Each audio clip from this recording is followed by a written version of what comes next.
Excuse me, Be? Yes po, ate. Kukunin ko lang sana yung yung padala nung asawa ko.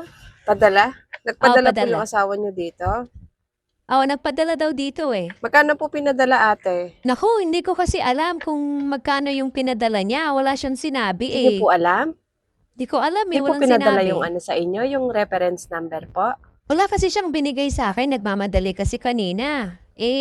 Sabi niya, kunin ko na Paano lang daw po yan, dito te? eh. Hindi ako nagbibigay ng pera dito kung wala pong dalang reference number. Tapos hindi niyo rin po alam kung magkano yung pinadalang pera sa inyo. Pwede mo naman sigurong makita yun sa Gcash mo kung may pumasok sa'yo. Makikita mo naman dun, di ba? Ngayon pa lang po ba yun sinend? Hindi kanina pa daw yun na-send eh. Check mo na Kanina lang pa? dyan sa Gcash mo. Hindi mo alam yung exact amount, te. Wala siyang sinabi eh. Ang sabi Hindi niyo lang po ba niya, pwedeng nagpadala ng tawagan pera yung asawa dito. niyo para sabihin na kailangan yung reference number? Hindi ko na siya matatawagan yan kasi naka-duty na siya. Bawal sila mag-cellphone doon eh. Tignan mo na lang siguro sa Gcash mo kung may Sa kanya pumasok. po ba mismo galing? Hindi ko lang alam kung siya mismo yung nag-send o nagpadala lang sa ibang Naku, mahirap tindahan. yan, te. Kasi hindi natin alam kung wala kang dalang reference number, hindi mo alam yung amount. Tapos hindi ka rin sigurado kung yan, yung pinag-send nung asawa mo is yung number niya o pinadala lang niya sa ibang tindahan. I-check mo na lang siguro dyan sa cellphone mo kung may pumasok sa'yo. Kasi Sige po, makikita mo sandali naman lang dyan ha. eh. I-check ko lang po dito kung may pumasok po sa akin. Oo, i-check mo na lang. Kasi makikita naman dyan eh. Huwag mo na itanong sa akin yung reference Saglit number. lang po. O ano ba eh? Nakita mo ba yung yung padala ng asawa ko sa'yo? Sabi ko naman sa'yo, kanina pa daw niya yan na-send. Kaya sigurado Ato, ako may na pumasok pumasok sa na. akin, te. Teka lang. Tignan ko muna ha kung na-claim na ba to.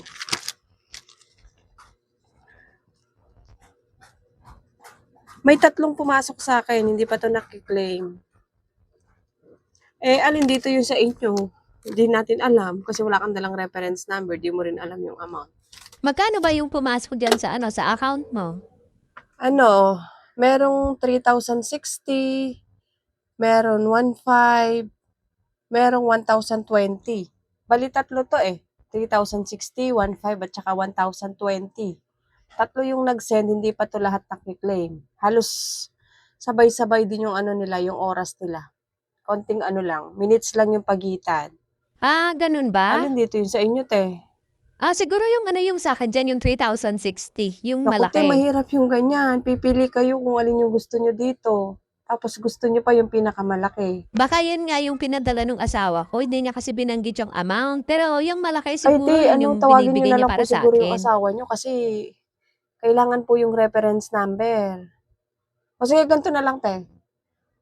Check ko yung yung 3,060 ha. Pabanggit ako nung number ng asawa mo, te. 0935-293. Hindi siya galing sa kanya. Baka naman galing sa ibang tindahan, Yun kaya lang. hindi yung Kasi number kung niya yung galing siya sa nandyan. ibang tindahan, kailangan po talaga ng reference number kapag magkiklaim po ng pera. Bibigay ko sana to kung tugma yung number nung nag-send sa akin at saka yung number nung asawa mo. Kaso, hindi So, wala tayong choice, te. Kailangan mo pong kunin yung reference number bago ako magbigay ng pera sa inyo. Subukan ko na lang tawagan kung Sige po, sumagot. Pag tawagan niyo hindi, po wala. muna, ate. Kailangan po kasi yun. Di ba pwedeng bigay mo na lang sa akin yung 3,000? Ay, hindi ko Baka pa yun pwedeng yung pinadala ibigay yung sa akin. pinakamalaki sa inyo, ate. Paano kung hindi naman po pala yun yung sa inyo? Paano kung yun pala yung pinadala para sa akin? Hindi, Dapat tawagin binigay mo niyo na na lang po lang. para sigurado tayo. Ay siya, sige, tawagin ko muna. Sige po, tawagan niyo na lang po muna. Ate Des! Yes, be. Ate Des, cash out daw Cash po. out? Nasend na ba? Apa, nasend na po ni Mama. Kanina pa po ito Dala mo yung reference number. Pinadala po yung O kaya yung cellphone. Ito screenshot. po, Pinadala ni mama mo. Sige, patingin ako, be. Ito po, ate, 3,060. Tignan mo, te, Bakit? kung binigay ko yung 3,000 sa iyo, tapos biglang may mag-claim na bata, di abonado ako dyan. Sa kanya tong 3,060, hindi to para sa inyo, te. Saglit lang, be, ha? I-record ko lang. Sige po, ate. Kaya pag nagkukuha po ng padala dito, kailangan po talaga namin yung reference number. Kasi iba-iba po yung nagsisend dito. Hindi namin alam kung alin yung sa inyo. Be, papirma ako dito ha. Sa baba lang. Pirma lang. Ito po, ate. Okay na Ayan, po. okay na. Bali, bibigay ko sa'yo, be, 3,000 lang ha. Charge yung 60 pesos. Okay po, ate. Okay, wait lang. Ano te, natawagan mo? Wala eh, hindi siya masagot. Naka-duty kasi siya. Hindi pa sumasagot. Beo, 3,000. Hawak na maayos ha, huwag na maglalaro, uwi na agad sa bahay, okay? Sige po, ate. Salamat po. Thank you. Di man sumasagot yung asawa ko eh. Kanina pa Sige, nagre-ring. tatawagin niyo po muna. Paano kapag hindi sumagot yung asawa ko? Hindi ko makukuha yung pera? Ganon? Ay, kapag hindi po sumagot yung asawa niyo, hindi po ako pwede magbigay ng pera sa inyo. Kailangan niyo pong hintayin yung sagot ng asawa niyo. Kung ano yung reference number. Yung ano na lang siguro ba, yung 1.5 na lang yung bigay mo sa akin. Baka yun yung pinadala niya sa akin. Yung 1.5 Ay, hindi na lang, pwede pwedeng na yun. ibigay ko naman sa inyo ngayon yung 1.5. Paano kung bigla may mag-cash out ng 1.5? Tao po.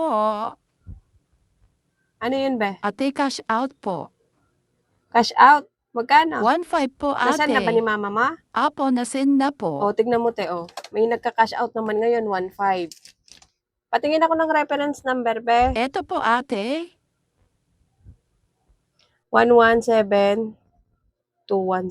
Oh, dito na, be. Hindi Pumasok pala yung na. 1.5 yung pinadala ng asawa ko. Kailangan po talaga yung reference number, te. Ayan, o, may mga nag-claim na nung mga padala dito. Papirma ako dito, be. Tatlo yung pumasok dito. May 3,015 at saka 1,020. Eto po, ate. Baka Okay yung na po. 1,020, yun yung pinadala ng asawa mo, te. Saglit lang, be, ha. Dito ko na lang ibawas yung charge. Apo, ate. Pabawas na lang po Sige, ng bali ano charge. na lang, 1,470, ha. Okay po, ate. No ba yan? Kanina ba nagre-ring yung cellphone ng asawa ko? Hindi naman sumasagot. Paano ko kaya makukuha yung pera nito kung hindi sumasagot tong lalaki na to? Sabi niya sa akin, okay na. Hindi naman niya sinabi kung magkano yung binadala dito.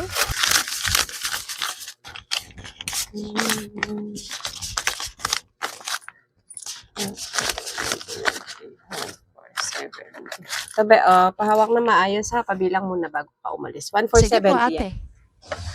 Sakto po, ate. Okay, thank you. Salamat po. Ano, te? Natawagan mo na?